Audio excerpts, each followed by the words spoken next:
세상에 떠도는 기묘한 괴담들. 첫 번째 이야기, 전라도 전주에서 이사하며 실제로 겪었던 실화괴담. 저희 부부는 지난 11월에 집을 이사하게 되었습니다. 아직은 조금 부끄러운 이야기지만 혼인신고만 올렸고 결혼식은 올리지 못했습니다. 그래도 사랑하는 만큼 열심히 잘 살자고 다짐했습니다. 3년 전부터 동거를 시작하여 작년에 혼인신고를 올리고 저도 취업에 성공하여 모은 돈으로 드디어 아파트에 들어가게 되었습니다. 8층, 남양, 15평 크기의 아파트입니다. 주변에 버스 정류장과 대형마트도 가까워서 생활하기 편리했습니다. 공원도 가까웠고요. 거실, 작은 방, 화장실, 부엌, 베란다까지 있어 원룸에 비해 둘이 생활하기엔 최적의 장소라고 생각했습니다. 게다가 보증금도 살짝 낮아서 경제적으로도 적당했습니다. 또한 집주인이 바로 전에 살던 사람이라는 점이 가장 마음에 들었습니다. 문제가 생기거나 수리가 필요하면 이야기가 잘 통할 것 같았거든요. 아무튼 바쁘게 이사 준비를 하여 드디어 아파트 생활을 시작했습니다. 아내도 저도 만족했습니다. 처음 일주일 동안은 전 주인이 쓰던 흔적들을 치우고 문풍지를 다시 붙이거나 창고를 청소하는 등 바쁘게 지냈습니다. 그리고 이사한 지 3주가 지났을 때 아내가 친구들을 집들이 겸 초대했습니다. 저는 친한 친구들이 모두 담배를 피우기 때문에 집 안으로 초대하지 않기로 했습니다. 아내가 담배 냄새를 싫어하거든요. 아내와 친구들은 도란도란 이야기를 나누다가 거실에서 잠을 잤습니다. 저는 아내와 함께 안방에서 잠들었죠. 그런데 새벽 3시에서 4시쯤 아내 친구들이 아내를 부르는 소리가 들렸습니다. 아내는 졸린 눈을 비비며 나가보았는데 친구들 표정이 좋지 않았습니다. 친구들은 집에 가야 하는 식의 얘기를 하더군요. 무슨 일인가 싶어 저도 거실로 나가 이야기를 들어보았습니다. 신기하게도 그날 밤 친구들 넷 중 셋이 비슷한 꿈을 꾸었다고 합니다. 첫 번째 친구는 베란다에서 무언가 떨어지는 꿈을 꾸었는데 아래를 보니 사람이 떨어져 있더랍니다. 두 번째 친구는 문 밖에서 누가 급박하게 문을 두드리는 꿈을 꾸었고 문을 열었지만 아무도 없더랍니다. 세 번째 친구는 자다가 깨어 물을 마시고 다시 자리에 누우려는데 베란다 난간에 누군가가 매달려 있는 것을 보았다고 합니다. 네 번째 친구만 별다른 꿈을 꾸지 않았습니다. 기분이 나빴던 친구들은 집에 가야 하는 게 아니냐고 이야기하고 있었습니다. 저는 아내의 친구들에게 자리가 불편해서 그런 꿈을 꾼 것 같다고, 불편하면 아침이라도 간단히 먹고 가는 게 어떠냐고 했습니다. 결국 일어나서 이야기하다가 아침을 먹고 친구들을 바래다 주고 나서야 집들이가 끝났습니다. 그 후 아내가 저에게 이 집에 뭐가 있었던 건 아닐까? 라고 묻기 시작했습니다. 아내는 무서운 이야기를 싫어해서 늘 그런 이야기를 피하는 성격이거든요. 저는 아내에게 뭐가 있겠어? 라고 하며 그럼 내가 거실에서 한번 자볼게. 라고 말했습니다. 그리고 그날 밤 저는 친구들이 꾼 꿈과 비슷한 꿈을 꾸었습니다. 아내에게는 말하지 않았습니다. 괜히 불안하게 할 필요는 없었으니까요. 저는 아무렇지 않은 척했지만 내심 불편했습니다. 며칠 후 주말 청소를 하던 중 베란다와 창고 보일러실에서 부적을 발견했습니다. 그걸 본 아내는 기분 나빠하며 부적을 떼어버렸고 십자가 목걸이를 걸어두었습니다. 그 후로도 저와 아내는 종종 비슷한 꿈을 꾸게 되었습니다. 내용은 어두운 밤 베란다나 거실에 혼자 있는데 위에서 무언가 떨어지거나 사람들이 웅성대거나 누군가가 문을 두드리는 꿈이었습니다. 이후 저와 아내는 집에 들어오는 시간이 점점 싫어지기 시작했습니다. 아내도 집에 정을 붙이기 힘들어했고 결국 집주인에게 전화를 했습니다. 저는 집주인에게 부적을 발견했고 떼어버렸다고만 말했습니다. 꿈에 대해서는 말하지 않았습니다. 그런데 집주인이 부적을 떼고 나서 아무 일도 없었냐고 묻더군요. 저는 별다른 일은 없다고 대답했지만 무슨 부적이냐고 물어보니 집주인이 쉽게 답하지 않았습니다. 기분이 나빠진 저는 계약할 때 이런 사항에 대해 말하지 않았다며 통화를 녹음하고 있다고 으름장을 놓았습니다. 집주인은 다음 날 집에 찾아오겠다고 했습니다. 다음 날 집주인이 빵과 비싸 보이는 쿠키를 싸와서 이야기를 해주었습니다. 사실 이 집의 전 주인이 안테나를 고치려다 베란다에서 넘어져 사고로 죽었다는 것이었습니다. 이후 집이 비어있던 걸 지금의 집주인이 들어가 살았고 그 후로도 그 사람이 죽는 꿈을 꾸었다고 했습니다. 집주인은 무당을 찾아가 부적을 붙였고 2년만 지나면 자연스럽게 사라질 거라는 말을 듣고 살았다고 했습니다. 그리고 저희 부부가 이 집으로 들어오게 된 것이었죠. 너무 황당하고 말도 안 되는 이야기였습니다. 그런 일이 있었다는 걸 알았다면 애초에 계약하지 않았을 겁니다. 집주인은 다시 부적을 붙이고 굿이라도 해주겠다고 했지만 한번 놀란 저와 아내는 마음이 내키지 않았습니다. 결국 저희는 새로운 집을 알아보고 있습니다. 여러분, 집을 알아볼 때 베란다나 보일러 창고를 꼭 잘 보세요. 부적이 붙어 있을지 모릅니다. 두 번째 이야기, 깡촌. 난 어린 시절을 깡촌에서 자랐다. 전원일기에 나오는 그런 시골이었다. 동네 주민 중 한 분이 부업으로 구멍가게를 하셨다. 그런데 모내기철이나 추수철이 되면 그마저도 문을 닫아버리곤 했다. 그래서 과자라도 하나 사 먹으려면 자전거로 20분 정도 읍내까지 나가야 하는 그런 깡촌이었다. 그 일이 일어난 건 내가 10살 정도 되던 해 겨울이었다. 맞벌이 하시던 부모님은 항상 저녁 늦게나 집에 오셨고 그날따라 할아버지와 할머니께서도 아침 일찍 외출하셨다가 해가 뉘엿뉘엿 넘어갈 때까지 귀가하지 않으셨다. 자연스레 집엔 나와 6살 차이 나는 동생 둘만 남게 됐다. 그때 살던 집은 여느 시골집처럼 마당이 굉장히 큰 2층 주택이었다. 실내에서 계단으로 연결된 2층 집이 아니라 외부의 옥상으로 가는 계단을 통해 올라가야 하는 그런 구조였다. 원래 2층은 월세를 줬는데 마침 세입자가 이사가면서 비어있는 상태였다.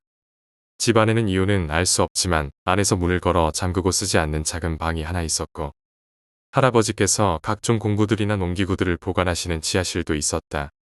예전에 호기심에 들어갔다가 내 손가락만큼 두꺼운 지네를 본 뒤로는 괜히 지하실 출입구만 봐도 겁이 나곤 했다.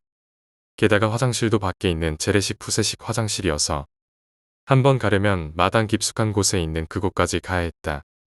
화장실 앞엔 감나무가 한 그루 서 있었는데 어린 마음에 낮에도 가기가 꺼려지곤 했다. 그때는 변변한 가로등도 없어서 저녁 시간이 되면 온 동네가 어두컴컴해지고 쥐 죽은 듯이 조용해졌다.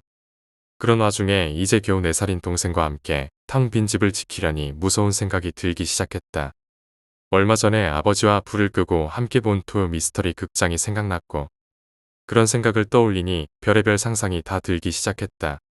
그래서 할아버지나 할머니, 부모님이 돌아오실 때까지 밖에서 시간을 보내기로 했다.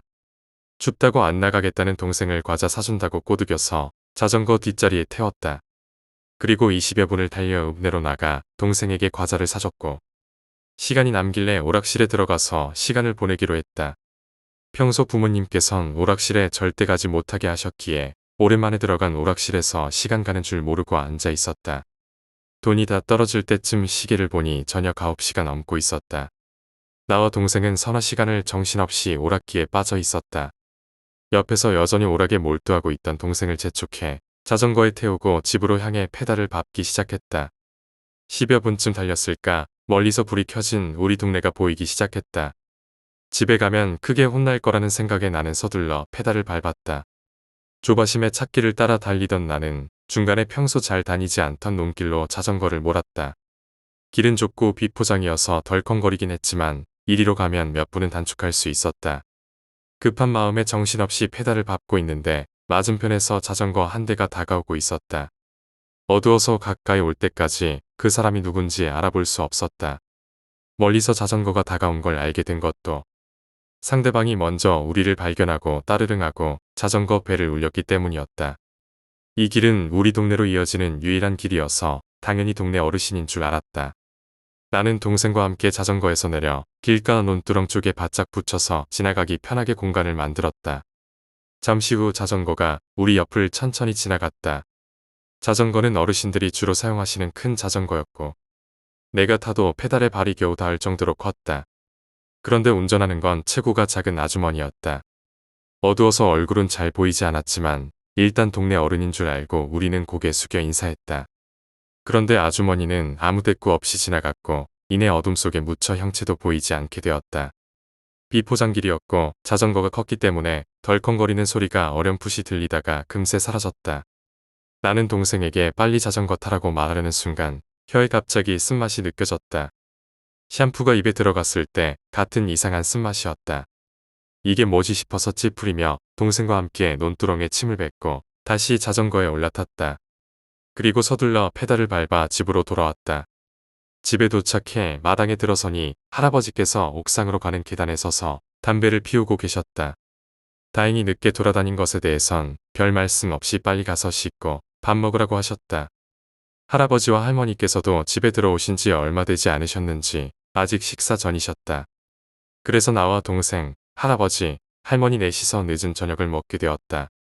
그러다 문득 아까 논길에서 마주친 자전거 탄 아주머니가 생각나서 그 이야기를 꺼냈다. 처음엔 별다른 반응 없이 내 얘기를 듣던 할아버지께서 내가 그때 입안에 쓴맛이 느껴졌다고 말하는 순간 안색이 험악해지셨다. 그리고 할머니께 밥상을 치우고 몽둥이를 가져오라고 소리치셨다. 평소에 우리에게 언성을 높이신 적 없던 할아버지께서 효자손으로 나와 동생을 사정없이 때리셨다. 영문도 모른 채 한참 울면서 맞고 있었는데 마침 부모님께서 퇴근하고 들어오셨고 그 광경을 보고 급히 할아버지를 말리셨다. 아버지가 몸으로 막아서고 나서야 할아버지께서 매질을 멈추셨고 우리를 무섭게 노려보시며 마루에 가서 손 들고 꿇어앉으라고 소리치셨다. 부모님은 할아버지와 안방으로 들어가셨고 잠시 후 부모님이 나오셔서 아버지께서 나와 동생을 힐끔 보시며 말했다. 이놈들아, 읍내에서 뭐한다고 시간 가는 줄도 모르고 그랬노?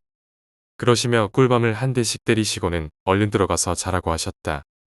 그날 밤은 온갖 일들이 많아 피곤했는지 나와 동생은 금세 잠에 빠져들었다. 그리고 얼마를 잤을까 할머니께서 조용히 방으로 들어오셔서 나와 동생을 흔들어 깨우셨다. 눈을 비비며 일어나니 새벽 2시가 조금 넘은 시각이었다. 할머니는 우리를 데리고 밖으로 나가셔서 대문 밖에 서게 하시고는 팬티만 남기고 옷을 모두 벗으라고 하셨다. 그 추운 한겨울 새벽에 동생이 춥다고 징징거리자 할머니께서 버럭 화를 내시며 빨리 시키는 대로 하라고 하셨다. 곧 할머니께서 바가지에 담아 오신 소금을 한 움큼씩 우리 몸 구석구석에 뿌리기 시작하셨다. 소금이 담긴 바가지를 비우신 할머니는 우리에게 바닥에 떨어진 소금을 맨발로 밟고 발바닥을 소금에 박박 문지르라고 하셨다. 그 일 이후로 별 탈 없이 15년 정도 시간이 흘렀다. 우리 집은 그 사건이 있은 후 얼마 지나지 않아 아파트로 이사 갔다. 내가 살던 동네는 재개발 구역으로 지정되면서 동네 전체가 헐려 빈 공터가 되었고 지금은 그 자리에 아파트가 들어서고 있다. 할아버지와 할머니께서도 2년 전 세상을 떠나셨다. 어느 날 어머니와 둘이서 예전 사진을 보며 이야기를 나누던 중에 문득 그때 일이 떠올랐다. 그래서 몇 년 전 나와 동생이 맞았던 일에 대해 왜 그랬냐고 여쭤봤다. 어머니께서는 너만 알고 있으라며 동생은 여린 아이이니 절대 말하지 말라고 당부하시며 말씀해 주셨다. 아버지와 어머니가 막 결혼하셨을 당시 동네에 과수원을 하던 집 아주머니가 읍내에서 농약이나 모종을 팔던 호라비와 바람이 났었다고 한다. 뒤늦게 그 사실을 알게 된 과수원 아저씨는 아주머니를 미친 듯이 때렸고 조용하던 시골 마을에 소동이 벌어지자 주민들이 급히 말렸다. 그 틈을 타서 아주머니는 맨발로 도망쳤고 그 후 며칠간 소식이 끊겼다고 한다. 그리고 일주일쯤 지나 동네에서 꽤 떨어진 농기구 창고에서 아주머니의 시체가 발견되었다.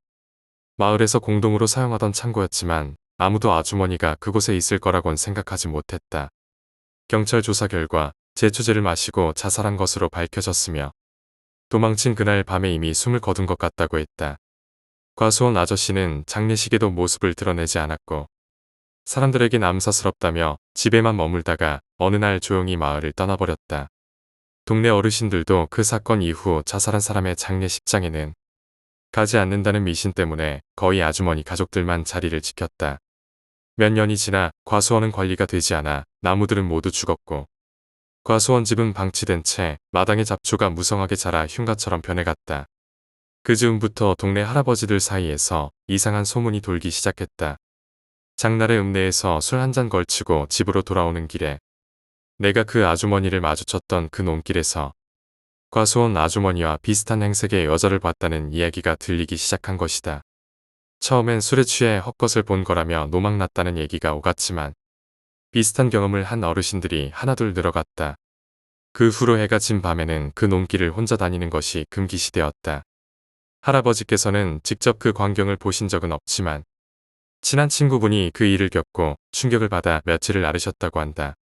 그래서 할아버지께서도 아버지와 어머니께 절대 밤에 그 논길로 가지 말라고 신신당부하셨다고 한다. 그리고 나와 동생이 아주머니를 만났다는 이야기를 하자 할아버지와 할머니께서도 크게 놀라셨다. 평소 해가 지기 전에 일찍 집에 들어오던 우리가 늦은 시간에 그 논길을 지나올 줄은 생각도 못 하셨던 모양이다.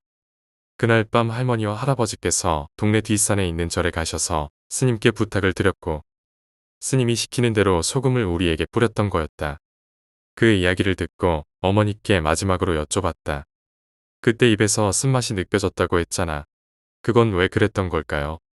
어머니께서는 잠시 생각하시더니 말씀하셨다. 할아버지가 그랬다. 그때 할아버지 친구분도 그 여자를 만나셨을 때 똑같이 쓴맛을 느꼈다고 하셨다고. 그 친구분도 술 한잔하고 논길로 돌아오시다가 그 여자를 보고 놀라서 입으로 숨을 들이켰는데 입에서 농약 같은 쓴맛이 진동했다고 하더라. 그게 꼭 농사 지을 때 쓰는 농약 맛이라고 하더라고. 세 번째 이야기, 팔백이. 옛날에 어떤 부자가 살았는데 그의 아들 이름은 팔백이었습니다. 부자는 늘 아들을 금이야 오기야 아끼며 말했습니다. 내가 살아있는 동안엔 아무 걱정 말고 돈을 써라. 쓸 때는 한 번에 800냥씩 쓰거라. 팔백이는 정말로 나가서 놀 때마다 800냥을 펑펑 쓰고 다녔습니다. 그러던 세월이 흘러 부모님이 돌아가셨고 팔백이는 돈 쓰는 재주만 배운 탓에 결국 재산을 모두 탕진해 빈털터리가 되었습니다. 내가 인생을 허투루 살았구나. 부모님 재산만 날리는 내가 살아서 무엇하리. 비루하게 살 바엔 차라리 스스로 목숨을 끊자. 마음을 독하게 먹은 팔백이는 남들 눈에 띄지 않는 곳에서 목을 매려 밧줄을 챙겨 강원도의 깊은 산골로 들어갔습니다. 그리고 경치 좋고 튼튼한 나무를 찾아 밧줄을 걸었습니다. 그때 언덕 아래쪽에서 누군가 부르는 소리가 들려왔습니다. 팔백아, 팔백아. 사람이 살지 않는 산속에서 자신을 부르는 소리가 들리자 팔백이는 어리둥절하며 소리가 난 쪽을 바라봤습니다. 언덕 아래에선 호리호리한 여자가 하얀 손을 흔들며 올라오고 있었습니다. 험한 산길을 단숨에 올라온 그 여자는 달빛 같은 얼굴을 한 젊은 아가씨였습니다. 팔백아, 돈 때문에 그렇게 쉽게 죽으려는 건 아니겠지? 그러지 말고 나랑 같이 가자. 내가 돈을 구해다 줄게. 팔백이는 마치 홀린 듯이 여자의 말을 따랐고 산길을 따라 걸어가다 보니 어느새 커다란 기와집 앞에 다다랐습니다.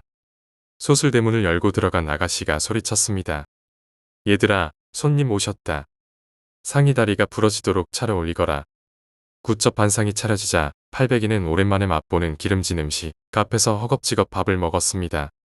그리고 부드러운 비단 금침에 누워 곧 깊은 잠에 빠졌습니다. 다음 날 아침 팔백이는 방 안에 차려진 푸짐한 아침상을 먹으며 오만 가지 생각이 들었습니다. 내가 죽어서 저승에 온 건가 아니면 귀신에게 홀린 건가. 상을 다 비우고 나니 방문 밖에서 종들이 아가씨에게 인사하는 소리가 들려 자세를 바로 했습니다. 방 안으로 들어온 아가씨가 말했습니다. 팔백아, 돈이 얼마나 필요하니? 팔백이는 망설이다가 말했습니다. 아무래도 800냥은 필요할 것 같은데요.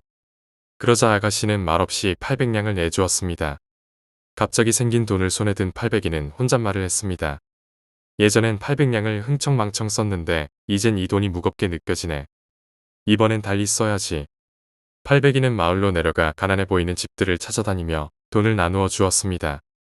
가난을 겪어본 터라 어디에 돈이 필요한지 금세 알아볼 수 있었습니다. 그렇게 마을을 돌며 빈민들에게 돈을 나눠주고도 20냥이 남자. 그는 그 돈을 고스란히 기와집에 가지고 돌아갔습니다. 아가씨는 다시 굿접 반상에 저녁을 차려주고 그에게 물었습니다. 800냥을 다 썼니? 아니, 20냥이 남아서 가져왔소. 내일은 그 20냥을 합쳐 800냥이 필요하겠니? 아니면 새로 800냥이 필요하겠니? 그 20냥을 합쳐서 800냥을 주시오. 그렇게 매번 800냥을 받아 빈민들에게 나누어 주던 팔백이는 어느덧 가을이 다가왔습니다. 어느 날 저녁 팔백이가 돌아왔을 때 아가씨가 그에게 부탁을 했습니다. 이제 우리 고향에서 별을 거둬들이거든 팔백이가 좀 도와주면 좋겠어. 아가씨는 곡식 종자 꾸러미와 여러가지 짐을 챙겨주며 말했습니다. 거기 가서 한 달쯤 일하면 돼. 살기 좋은 곳이니 마음에 들면 거기 눌러 살아도 되고. 팔백이는 아가씨의 고향에서 환대를 받으며 즐겁게 일했고 한 달이 지나 다시 아가씨의 집으로 돌아갔습니다. 돌아오는 길 고개 위 소나무 아래에서 한 노인이 손짓을 했습니다. 팔백이 자네가 그 산속 큰 집에 사는 그 팔백이인가? 그렇소만. 그 아가씨가 돈을 주고 자네는 마을을 돌며 사람을 돕고 있더군. 별로 한 것도 없소. 자네는 그 아가씨가 이상하지 않던가?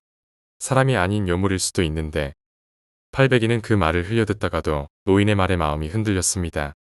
노인은 팔백이에게 이상한 담배와 공방대를 건네며 요물에게 침을 뱉으면 숨이 끊어진다고 일러주고 사라졌습니다. 팔백이는 아가씨 집으로 돌아와 마음속에서 요물인지 아닌지 의심이 커져갔습니다. 결국 방에서 담배 연기를 피웠고 그 연기를 마신 아가씨는 힘을 잃고 쓰러졌습니다. 그러나 팔백이는 아가씨에게 침을 뱉지 않고 대신 방 안의 창문을 열어 연기를 내보냈습니다. 아침이 되자 아가씨가 팔백이에게 말했습니다. 이제 나와 오래오래 행복하게 살자. 나는 너와 함께 사람이 되어 살고 싶어. 그렇게 팔백이는 사람이 된 여우 아가씨와 100년회로 하며 행복하게 살았다고 합니다. 네 번째 이야기, 중학교 2학년 여름방학의 경험. 중학교 2학년 여름방학 때 일입니다. 저희 부모님은 제가 6살 때 이혼하셨고 그 후 저는 아버지와 단둘이 살고 있었습니다. 그해 여름 아버지는 일 때문에 부산의 모동에 잠시 집을 구하셨습니다. 그리고 그 집으로 이사한 지 약 일주일이 지난 어느 날이었습니다. 그날 저는 거실에서 아버지를 기다리고 있었는데 여름답지 않게 선선한 바람이 불어와 금세 잠이 들고 말았습니다. 얼마나 시간이 지났을까? 제 귓가에 갑자기 여자인지 남자인지 알 수 없는 아이의 목소리가 들려왔습니다. 그 목소리는 높낮이가 없는 톤으로 아주 천천히 말했습니다. 나랑 놀자. 그날 저녁 저는 아버지께 그 일을 말씀드렸습니다. 그러자 아버지께서는 이틀 후에 집에 일찍 오라고 하셨습니다. 이유는 바로 굿을 해야 한다는 것이었습니다. 참고로 저희 부모님 두 분 모두 신내림을 받은 무당이십니다. 귀신 이야기를 즐기는 분들은 아시겠지만 보통 부모님이 신내림을 받아들이면 자손은 신내림을 피해간다는 말이 있습니다. 여하튼 약속대로 이틀 후 저는 굿을 받게 되었습니다. 무당 두 분과 아버지가 함께 계셨습니다. 굿이 시작되자 무당분들은 저에게 소금을 뿌리고 대나무 잎으로 만든 이상한 물건으로 저를 때리기도 했습니다. 또한 칼로 제 양 어깨와 머리 옆을 지나가며 좌우로 휘두르더니 깃발 모양의 색깔 있는 물건을 고르라고 하셨습니다. 마지막으로 쌀이 담긴 그릇 위에 칼을 세워 칼날이 하늘을 보게 놓으셨습니다. 그 후 그 칼을 다시 뽑아 돼지 머리를 꽂은 뒤 마당 한 곳으로 던지셨습니다. 그 순간 저는 제 눈을 의심했습니다. 그 칼이 땅에 꽂힌 채로 하늘을 향해 서 있었기 때문입니다. 그 후에도 저는 한 번 더 굿을 받았습니다. 이유는 원인 모를 병과 귀신을 자주 보고 환청이 들려왔기 때문입니다. 지금 저는 20대 중반입니다. 아직 고통을 겪고 있지만 어릴 때보다는 많이 나아져 다른 사람과 다름없는 생활을 하고 있습니다. 다섯 번째 이야기, 휠체어. 1984년의 일입니다. 한 나이든 과부가 2층 집에서 홀로 살고 있었습니다. 그녀는 혼자서는 움직일 수 없었기에 휠체어에 전적으로 의지한 채 살아야 했습니다. 남편의 기묘한 죽음 이후 그녀가 자신의 하루 일과를 이어나가기 위해서는 간병인의 보조가 꼭 필요했습니다. 더욱이 그녀의 상황을 어렵게 만든 건 1층과 2층 사이를 잇는 유일한 통로가 오래된 계단 하나뿐이라는 사실이었습니다. 그렇기에 그녀가 층 위아래를 오가야 할 때는 간병인이 마치 아기처럼 가녀린 그녀의 몸을 껴안고서는 계단을 오르내려야 했습니다. 어느 날 경찰은 그 과부에게서 전화를 받았습니다. 바로 살인사건이 일어났다는 연락이었습니다. 그 시점에 경찰들의 인력은 많이 부족한 상황이었고 살인마는 이미 현장에서 달아난 상태였기에 수사관 한 명만이 범죄 현장 초기 보고를 위해 보내졌습니다. 그는 성대가 찢겨진 채 피 웅덩이 속에 널브러져 있는 간병인의 시체를 1층에서 발견했습니다. 휠체어 위에 노부인은 충격에 빠진 듯 아무 말도 하지 않은 채 계단 위에서 가만히 그를 지켜보고만 있었습니다. 수사관은 즉시 그 과부를 용의자 선상에서 제외시켰습니다. 그녀는 혼자서 계단을 올라가거나 내려갈 수도 없을 뿐더러 살인이 일어났을 시점 그녀는 위층에 발이 묶여 있었기 때문이었습니다. 이 사건은 오래전 1층 소파에서 잠든 도중 질식당해 죽었던 그녀의 남편의 죽음과 비슷한 상황이었습니다. 수사관은 장갑을 끼고 사진을 찍고 증거를 채취하고 검시관이 오기 전까지 시체를 덮어놨습니다. 전형적인 절차였습니다. 그는 또 다른 단서를 찾기 위해 위층을 수색하고는 그 노부인에게 위층을 살펴봐도 되냐고 물었습니다. 그녀는 내내 자신이 위층에만 있었고 그날은 아무도 위층에 올라온 적이 없다고 얘기했습니다. 하지만 그녀의 말과는 상관없이 수사관은 계단 위로 올라갔고 그녀는 머뭇거리며 계단 옆으로 몸을 옮겼습니다. 계단 뒤편으로는 좁은 복도와 함께 3개의 문이 있었습니다. 그는 각각의 문 뒤편을 확인했습니다. 빈 침실방에는 아무것도 없었습니다. 화장실에도 아무것도 없었습니다.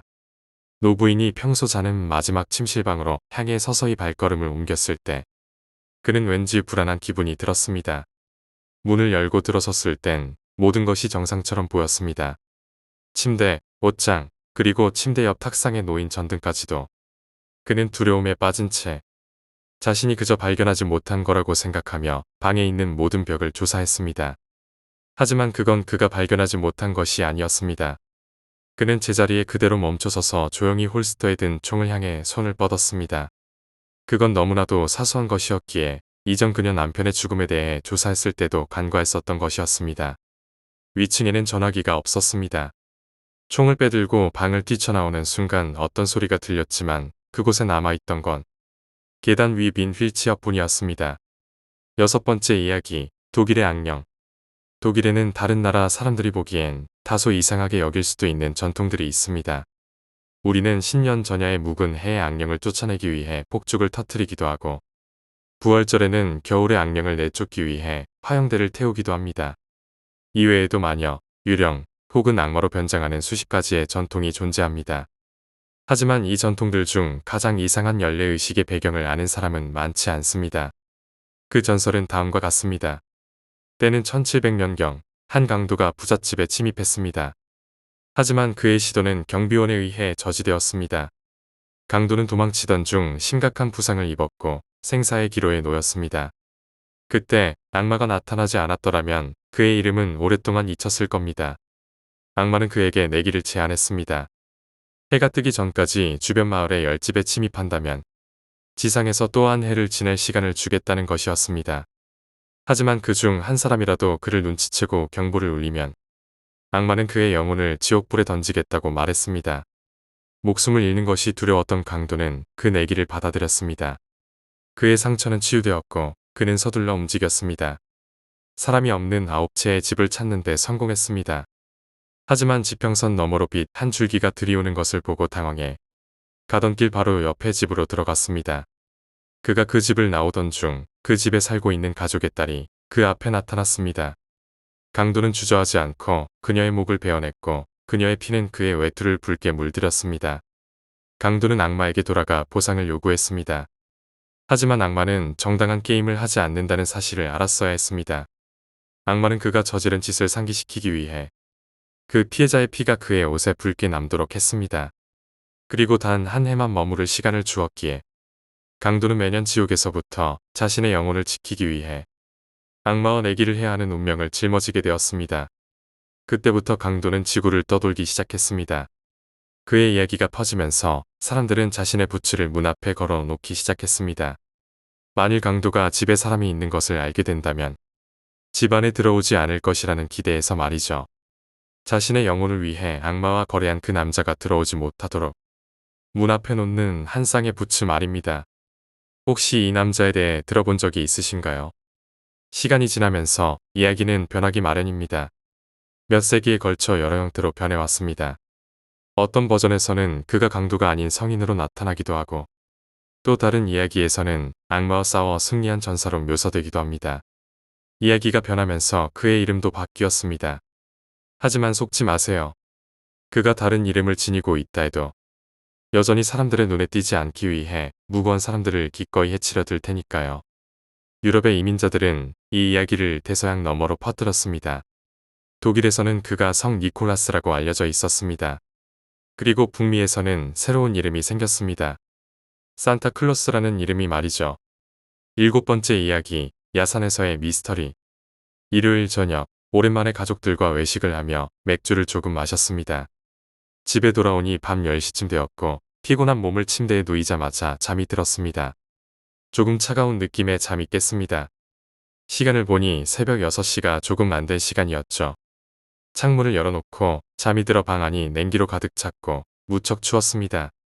창문을 닫고 보일러 온도를 높인 뒤 다시 잠들었습니다. 그때 꿈을 꾸었습니다. 꿈속에서 저는 삽을 들고 작은 산을 열심히 파고 있었습니다. 산이라기보다는 조그마한 야산 같은 곳이었고 주변에는 사람들이 있었습니다. 그들은 마치 놀러온 듯한 분위기였고 다들 산만해 보였습니다. 그런데 저는 혼자 묘하게도 한 곳만 집중적으로 땅을 파고 있었습니다. 주변의 작은 묘목들과 풍경이 확실히 기억에 남을 만큼 생생했습니다. 야산의 왼쪽 옆에는 낡은 건물이 한 채 보였고 누군가 야산을 개간해 층계가 지어져 있었습니다. 제가 계속 땅을 파다 보니 허리 정도까지 깊이 파게 된 것 같았습니다. 그때 삽에 무언가 걸려 확 들어 올렸는데 거의 썩은 사람의 시체가 딸려 나왔습니다. 긴 머리를 보니 여성 시체 같았습니다. 놀라서 비명을 지르며 깨어났고 온몸에 식은땀이 흐르고 있었습니다. 가위 눌림은 아닌 것 같았지만 한동안 머릿속이 어지러웠고 식은땀이 멈추질 않았습니다. 시계를 보니 아침 8시 반이었습니다. 정신을 차리고 세면을 한 후 회사에 출근했습니다. 그렇게 월요일과 화요일이 지나면서 꿈은 까맣게 잊어버렸습니다.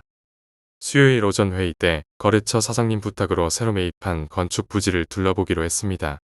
목요일 식사 후 거래처 사장님과 함께 건축 매입 부지로 향했습니다.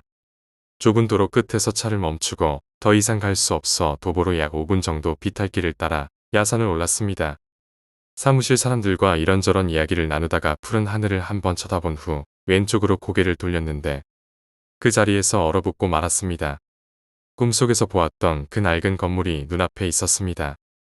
주위를 둘러보니 꿈속에서 보았던 그 야산 언덕이 분명했습니다. 숨을 몰아쉬며 제가 꿈속에서 땅을 파던 장소를 찾았습니다.